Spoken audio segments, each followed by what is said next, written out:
Hello, my beautiful people. It's healing and building messages from the divine with Datasia Tatiana. Here is where you would get divinely led messages related to healing and building with the kingdom of Yah Elohim. If you haven't already subscribed, go ahead and click that subscribe button now and join the tribe. I pray for your healing, spiritual discernment, and kingdom blessings to be released in the mighty name of Yeshua, the Messiah, Ashe. And may that be many blessings raining in your kingdom, in your promised land for you to set you up for your future. Now, we're going to go ahead and get into the message today.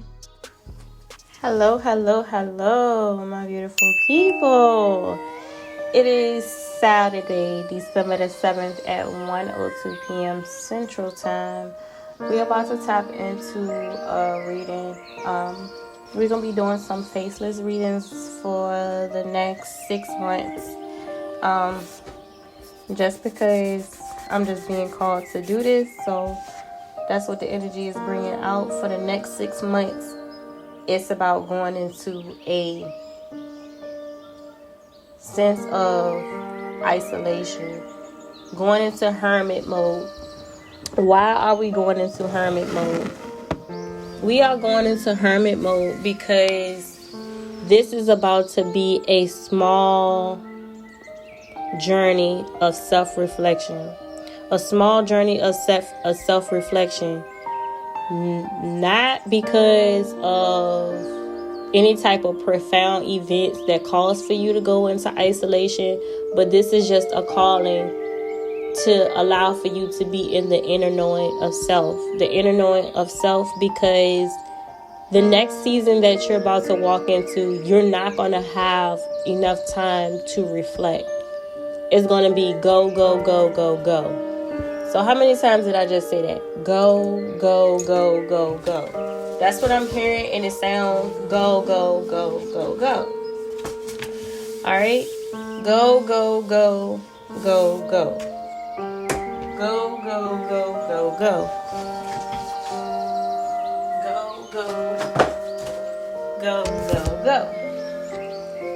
And I'm hearing it over and over and over, so I gotta keep saying it. So don't think I'm crazy, but go.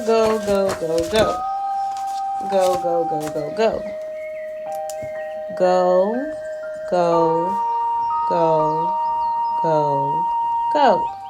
That's 5 goals. So we focusing on the number 5. I always talk about the number 5 being the number of grace, right? But there's also another significance of the number 5, gratitude.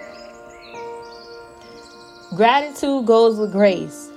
And gratitude goes hand in hand with grace.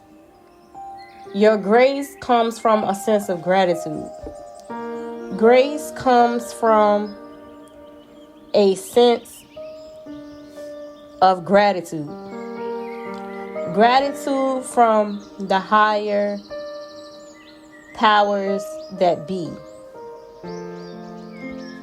And that's not me taking away from Elohim and him being the supreme creator, our almighty, the Alpha, the Omega, the beginning, the end. I'm not taking anything away from Ashallah. But what I am saying here now is that grace comes from a sense of gratitude from the higher powers that be. Because we know, most of us know of the Creator. Most of us can agree amongst each other having to do with the Creator. A lot of us begin to shift in our belief system when it comes down to the middle ground of ancestral lineage, anything having to do with the cosmic and ancestral plane, when it comes down to our inner knowing of the angelic beings and their coming, and how they also play a role in us as a whole. also talking about the nature and how it is also living and breathing, and how it also plays a role in the powers that be, because that is a part of me, it's a part of you, it's a part of us, it's a part of who we are as a people. You know, the issue come into play is when we begin to worship and give praise, give worship and give praise to anything outside of Ashallah. You see what I'm saying? You can admire, you could give thanks, but you should not give praise and worship to anything other than our Creator, the Most High. I'm going a little bit off topic, but for some reason I'm being told that it's going to tie in with go, go, go, go, go. A period of isolation for the next 6 months. Being present, but also absent at the same time. Does anybody understand what that really truly means? To be present, but also absent at the same time. Go, go, go, go, go into a period of isolation for the next 6 months is you acting from a place of gratitude, but it also is grace being given unto you because of this gratitude that you have. The grace that's being given to you is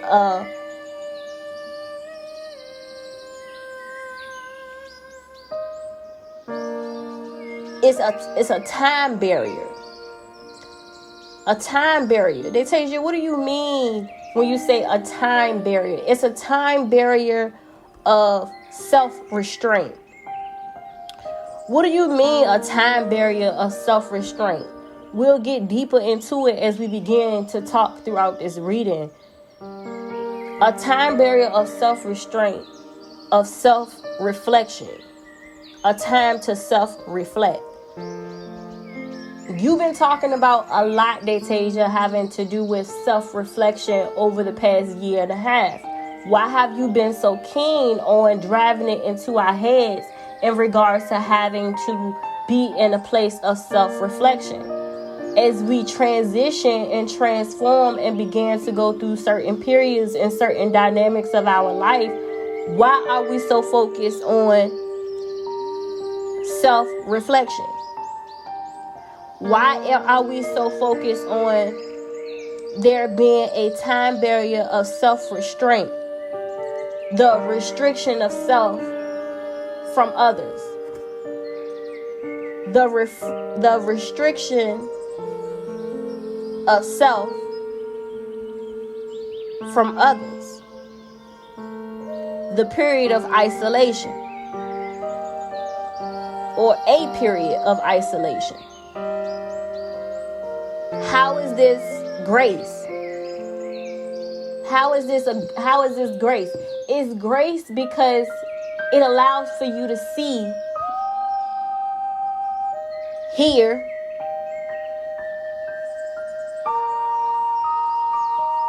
be, and do without restraint, without distraction.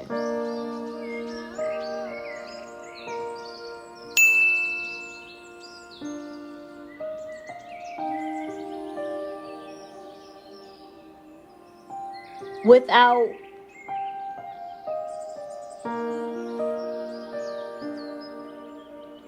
acknowledgement. And most people are like, what? What do you mean by that? What do you mean by that? Expound on what you mean by This is grace being given unto us, being in this period of isolation, to see, to hear, to be, to do, without restraint, without distraction, without acknowledgement. What do you mean by that, Datasia, when you say without acknowledgement?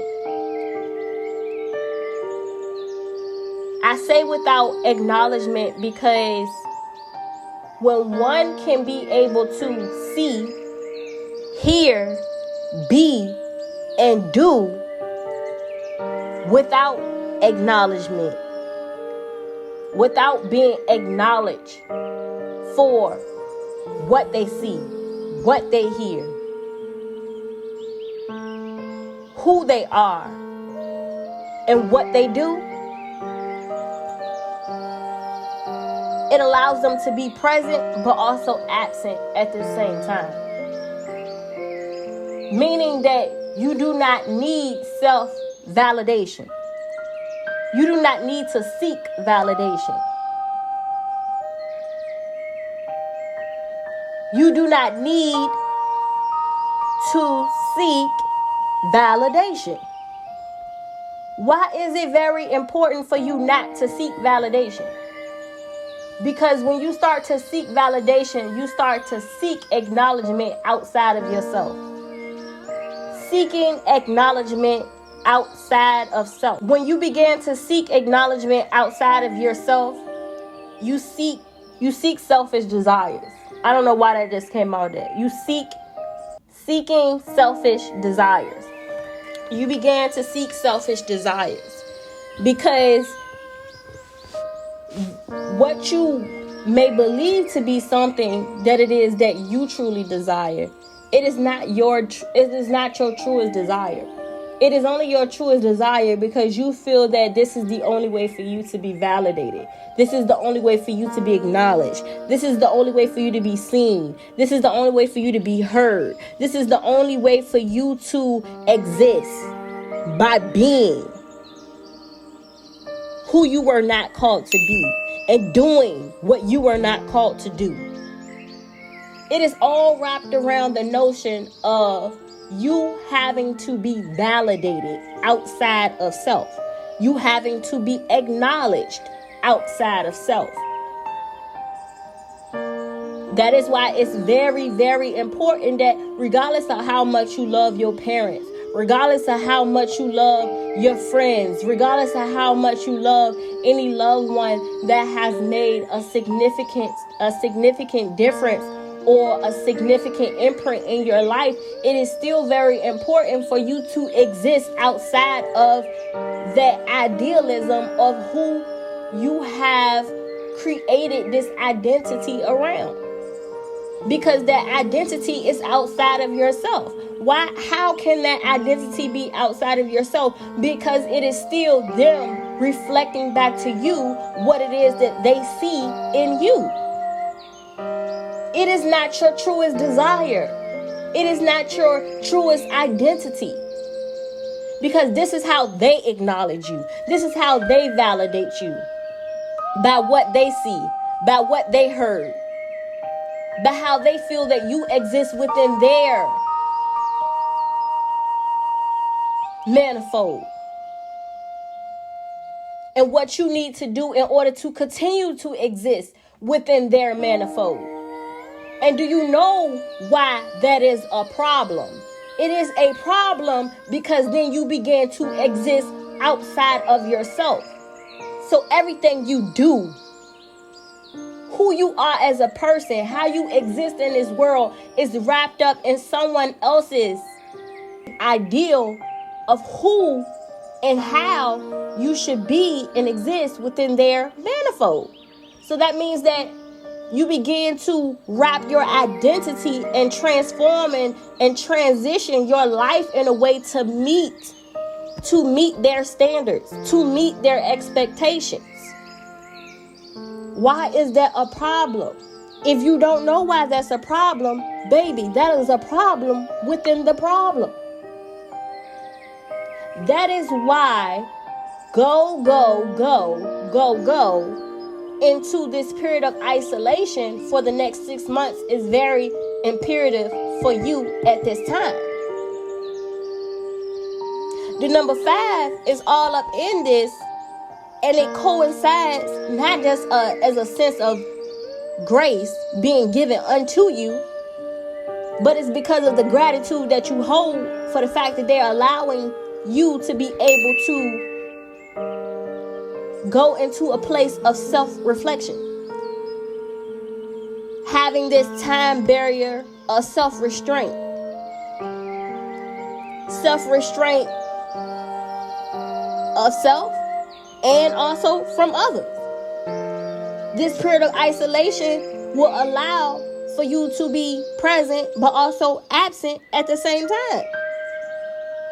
Allowing for you to see, allowing for you to hear, allowing for you to be, allowing for you to do within the existence and the authenticity of self, without restraint, without distraction, without acknowledgement. No need for you to seek validation outside of yourself. That's like seeking acknowledgement outside of self.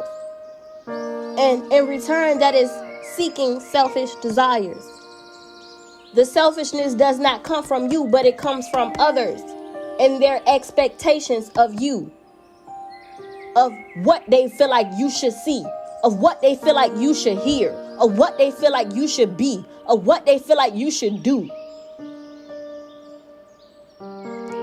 It is going beyond the powers that be. The natural frequency of life itself, creating its own profound frequency of a manifold that each individual has the ability to do by creating a life based off of their own manifestations of what it is that they see, of what it is that they hear, of what it is that they have come to know and come to exist within. And because of this, this is what they do. This is how they are. This is how they act. This is how they feel. And if you allow for yourself to get wrapped up in somebody else's manifold, somebody else's story, somebody else's belief system, somebody else's foundation, you then would lose yourself in it all. And what is life? But to gain everything, but to lose yourself. That is what you call selling your soul. Some people sell their soul for riches and gold. Some people sell their soul for love. Some people sell their soul for nothing at all. What is it to gain everything in the world but to lose yourself? We've been talking about this energetic frequency that we just came out of in Scorpio season, right? We was talking about it heavy about how with the Scorpion energy, it is the based foundation of passion and intensity. Passion and intensity. It two going hand in hand are two very enigmatic frequencies that could rock the very core of someone else's energetic field and your aura. And if you don't know how to properly handle this type of energy frequency, you could lose it all. You could lose it all because of how intense it is. It can cause somebody to spiral out of control, or it can also enhance somebody who is grounded within self, grounded within nature, grounded within the higher powers that be. And that's because they see self, they hear self, they can be self, and they can do self. And they don't have to do it with acknowledgement, meaning that they are not counting the expectations of others within their ability to see, within their ability to hear, within their ability to do or be or exist. What do you mean by this? Let me break it down for those who need it to be broken down a little bit. What I mean is that, for an example, you have Sean, right? Sean hangs out with these group of friends, right? Sean hangs out with these group of friends. On one hand, when Sean is around one group of friends who behaves in one manner, he begins to behave in that manner. However, when Sean begins to hang with these other group of friends that he has, he begins to act in that behavior pattern. When you take Sean out of the two groups of people and you put Sean alone, he then begins to act in another behavior pattern. He is not the influencer. You have influence and you have affluence. You have influence and you have affluence. So there is a difference between affluence and influence, right? So Sean hanging in these two groups, he's being separated from these two groups. He's then put as by himself, and then he's acting in these three different behavior patterns. So at this point, Sean has these three different behavior patterns, and he's unable to see, hear, be, and do and exist within self because he is being influenced based off of the affluence of someone else. Meaning, because of someone else's status, because of how he views this person, because of the expectations that he have on these people, by what he see, by what he hear, but by the state in which he chooses to exist, this is how he chooses to act. He chooses to act as a peon to his peers. He chooses to act as a peon to his peers because he's unable to see. He's unable to see, he's unable to hear, he's unable to exist and do within himself. Why? Because he's seeking a sense of acknowledgement, a sense of validation that his peers within either group A or group B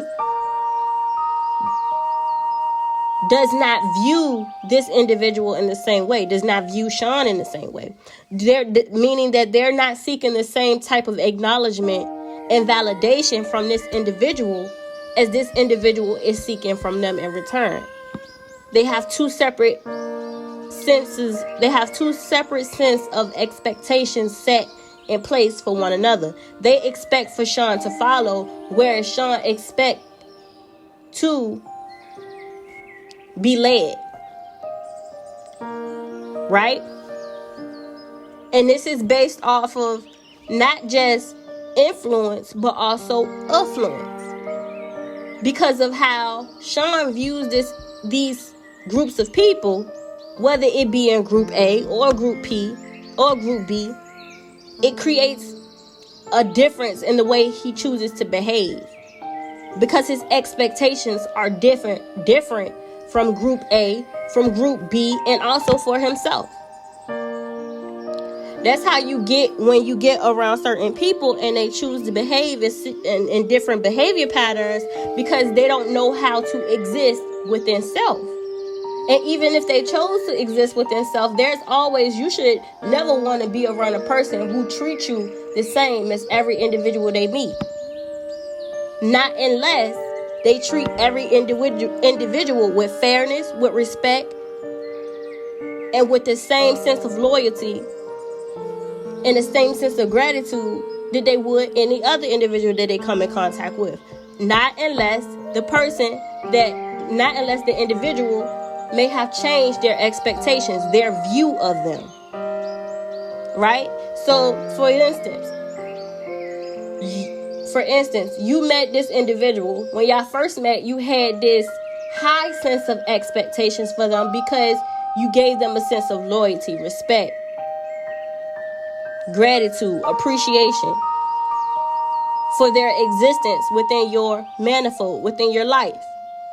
However, as you began to get to know this individual on a deeper level and spend more time around this individual, you began to lower your expectations.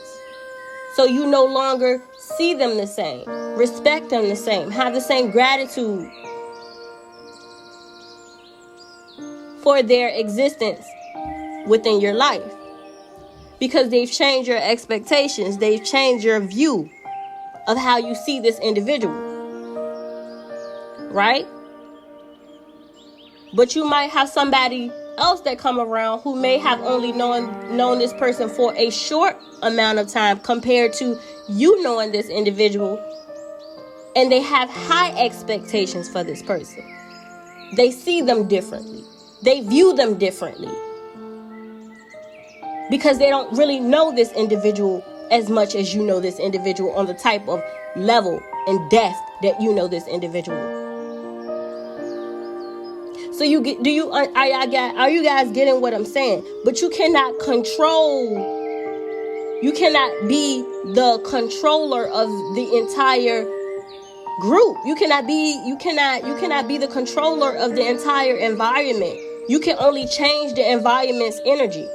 What does that mean? Meaning that you can only change how others view you. And because of how others view you, they know how to come at you. They know how to treat you. They know what to expect of you. And because of this, you get everybody on a level playing field that it does not disturb your manifold, regardless of what type of environment you in, regardless of where you go or what you do.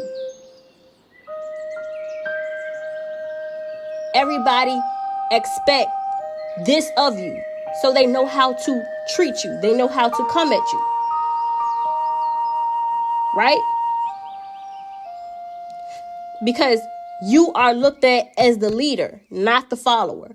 And when you begin to change that entire dynamic, regardless of what room you step in, what environment you're placed in, you're always going to be you're always going to be in position to control self. And because you know how to control self, you in return can control others. Does that make sense? Now, you might still have a couple of retards, a couple of people that may be off the hinges, that may get out of line, that may get out of place, because you always gonna have those that test you. Why are you always gonna have those who gonna test you? Because they're there to disrupt. They're there to disrupt your manifold.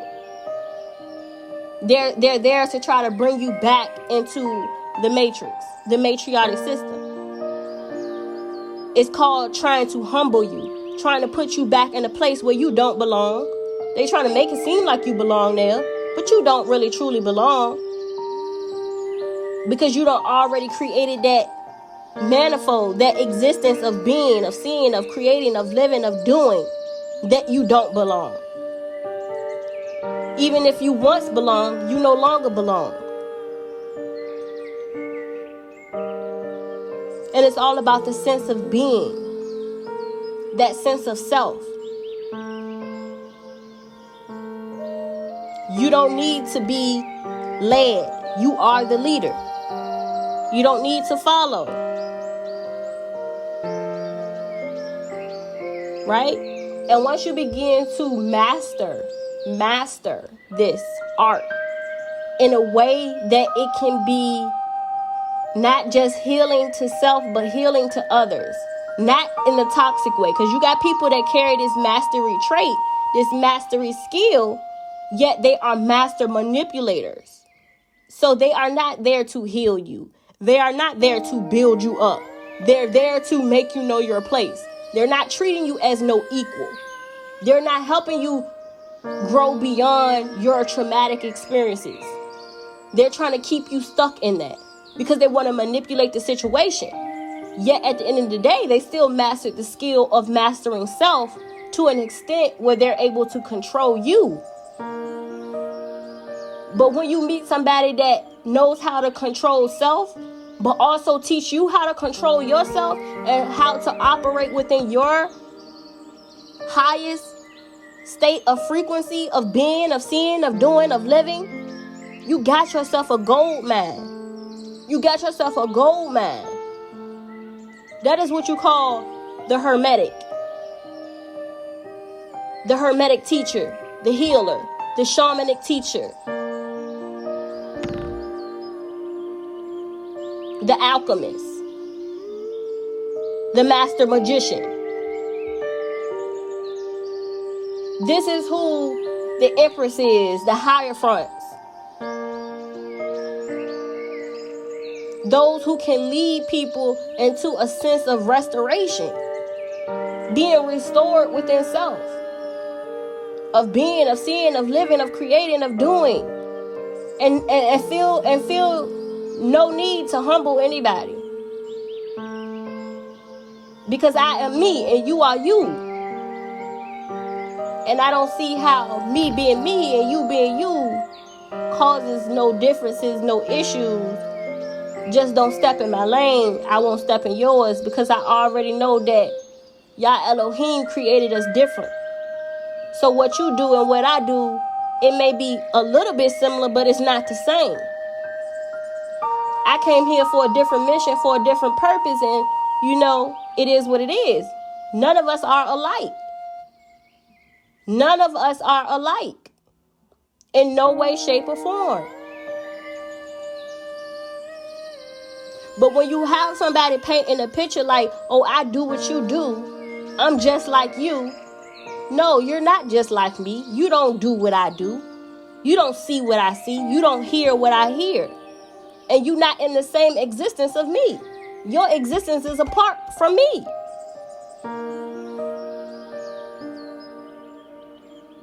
What you was brought on Mother Gaia to do is very different from my mission here on Mother Gaia. I do not expect to be like you. I do not aspire to be you. And you should not aspire to be me. That's why you got to watch out for people who try to make you compete against other people. That's why you got to watch out for people who try to make it seem like you just like the rest. That's why you got to watch out for people who try to tell you that it's somebody just like you out in the world. That's why you got to watch out for people who try to gas other people up and make them feel like they on your level. No, they're not. They are not. And you should always feel that way. Whether they call it arrogant, whether they tell you that you being extra confident, whatever they want to call it, arrogance, whatever, bougie, whatever. You should feel that way about yourself. You should be confident within yourself. Now, you ain't got to be a snob about it. You ain't got to be nasty about it. But at the end of the day, you should know who you are and stand within who you are. And know that you are unique. You are different. You do bring something to the table that don't nobody have to offer here on Mother Gaia. And if that person or that individual that step to you and that see your existence and can't see your individuality, your authenticity, your uniqueness, it's probably because they don't see their own authenticity, their own uniqueness, their own individuality. They can't see that far. So how you expect for them to see you? They can't even see themselves. And that's the problem. You got to start checking people. You got to start putting people in their place. They don't know them. Most people out here don't know themselves. A lot of people out here are copycats. They're copycats. They copy what they see. They copy what they see other people do. You cannot build what you are not. You cannot build what you are not.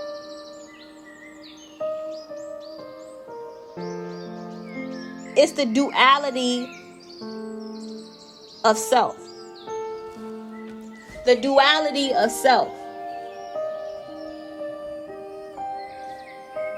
We talked about this too recently, having to do with the number 11 and how 1-1 is self-reflection. Seeing through the looking mirrors. It's you staring back at you. Asking you, do you see me? I see you. The duality of self. 1-1. 1-1. 1-1. When you get to 1111, that's the transformation, the transition, the transforming of the mastery of one being able to be one with themselves, being one with nature, being one with the higher powers that be, living within the existence of the universe and knowing that the universe lives within me and I live within the universe. For that, we are one. We are one. Collectively, we are all one. I operate, I am, I see, I hear, I exist. And I do based off of these principalities. Right? So it goes into talking about the duality of self. And that's what you're going to have to learn how to master before you actually transition into 2025. That's why we're talking about this right now. Because when 2025 come, remember we were talking about the significance of 5. It's crazy. It's coming around to me now and it's being brought to the light during this reading as I'm talking about it, about 2025. How significant the number 25 is when we're about to walk into the number 25. The number 25 is really having to do with the duality of self and the dissertation of one being able to battle with themselves but not have a battle within themselves to the point where they destroy themselves. Don't let that go over your head. I will break it down for you. But we're not going to get too deep into that. We're going to talk a little bit more about us transitioning into 2025 and what that means and how that is very imperative about this healing journey that we've been on in order to be able to build ourselves up to see, to hear, and to be, and to do within the existence of self-empowerment. Self-empowerment. Because once you are able to master a sense of self-empowerment, it's nothing that can stop you. It's nothing that you can't do. It is you battling against you. It's always you battling against you to be better, to do better, to create better, to live better, and to fulfill things on a better level and a sense of self, of knowing self, the inner understanding of self. That is the grace within everything within it, because you have a sense of gratitude within self. Because once you have a sense of gratitude within self, you have a sense of gratitude within all that be. Don't let that go over your head. Being present but also absent at the same time. Not seeking acknowledgement. Not seeking validation. Not having to be distracted by other things because those other things keep you from being able to be your best self. To show up as your best self. To fulfill on a better level of self. You keep saying you're going to go do this. You keep saying you're going to go do that. You keep saying, but you never do because you're so distracted. And you're allowing for these distractions to lead you into more distractions. That is why you have to go into this period of isolation for the next 6 months. To allow for this time barrier of self-restraint, to allow for you to self-reflect. Go, go, go, go, go. You don't need the validation. You don't need to be acknowledged. People that seek acknowledgement within other people and having to be validated by other people will always be held by other people. Always be held to the expectations of other people, I should say. They will allow for other people to dictate what they see, what they hear, who they are, who they choose to be, and what they choose to do.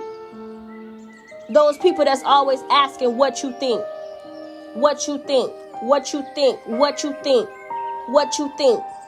Or they always telling people what they gonna do before they actually do it, instead of doing it and then talking about it. They always seeking validation. They always seeking acknowledgement. They want people to say, oh yeah, that's good, put it out there. Or this is the right way to go about this.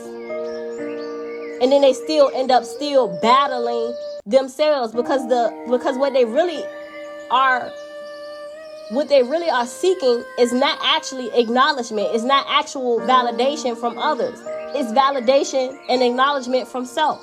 So what is very important for them to do is it's time for them to go into a period of isolation, to self-reflect, to have a sense of being, seeing, creating, and living within self. To living within that natural frequency and within that natural frequency and that natural flow of life. Allowing for that sound barrier to be. They said, what are you talking about when you're talking about sound barriers? The sound barriers of blocking out the frequencies of others. Most people who are extroverts live within their subconscious. The way that they see, the way that they hear, who they choose to be, what they choose to do. Extroverts, external, outside of self.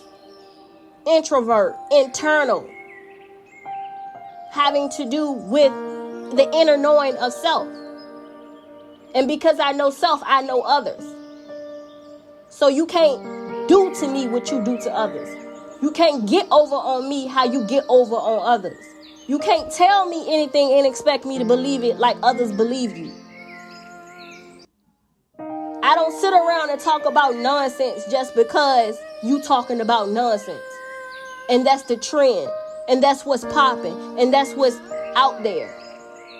If it don't make sense, it don't make sense. I don't sit around and let you cap about this and let you cap about that, but it's all just a facade. A facade.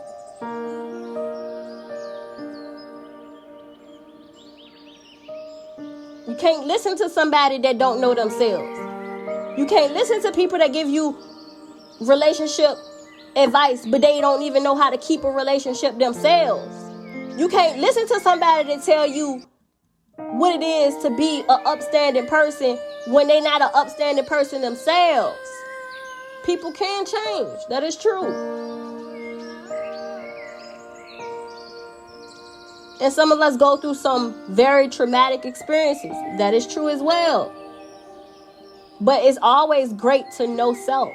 It's always great to have a connection with the higher powers that be, that are above me and you.